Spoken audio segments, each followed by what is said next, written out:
Hey everyone, Esteban Gill here. I'm a fashion and wedding photographer based out of Guilford, Connecticut. Today, we're talking about Adobe's new implementation of AI culling and how it stacks up against Aftershoot. Now, as someone who's been a big fan of Aftershoot's AI culling for a very long time, I'll be the first to say, the more competition we have, the better it is for the industry and for us photographers. That being said, I wanted to put both of them side by side to see how Lightroom stacks up against Aftershoot. I ran a fashion campaign that I photographed a few weeks ago, and I compared the results based on a few different categories. Has Adobe finally caught up? Or is Aftershoot still the king of AI culling? Let's find out. Let's dive into the results. So for the first category is genre support. For this test, I ran a total of 1,356 portrait images. Now, here's where the first downside I noticed with Lightroom. It seems to be recommended only for portraits, not really for any wider variety of shoots. Now, obviously that might change over time since it's still in beta, but it's obviously a bit of a bummer that it's not really optimized for different sessions like weddings and events and sports. So as someone that sometimes calls upwards of like 7,000 images, I'm choosing Aftershoot every time. For the next category, it's speed. When I ran all 1,356 images, Lightroom took a total of 19 minutes to fully analyze and cull all the photos. Aftershoot, it took 16 minutes and 58 seconds to do the same exact job. So not that huge of a difference, but it's still significant. Both were tested on the same machine, MacBook Pro 14-inch M2 from 2021, so your mileage may vary depending on your own system's processing power. For the next category, we're reviewing images after the cull. So this is where the experience and maturity of Aftershoot really starts to show. While it's clearly still in beta, Lightroom's functionality is still very limited, and it shows that Aftershoot has been doing this for way longer.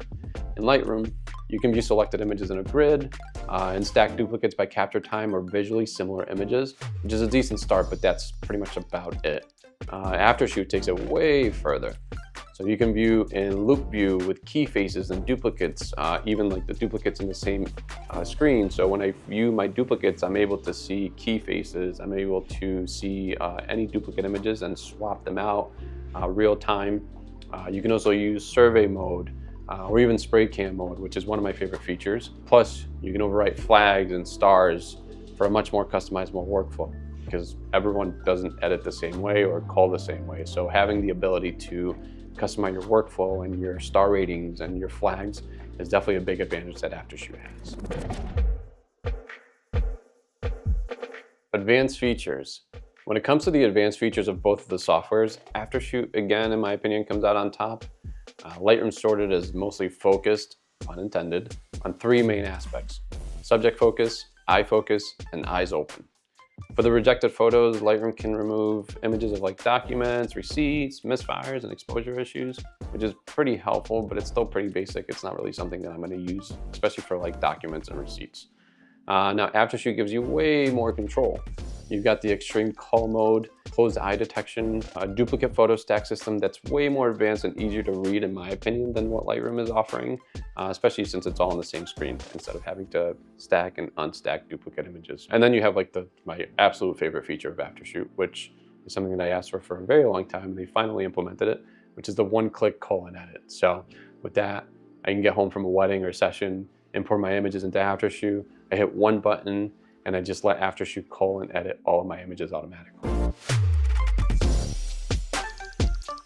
The more companies that embrace AI as an essential part of our workflow, the better it is for us, the users.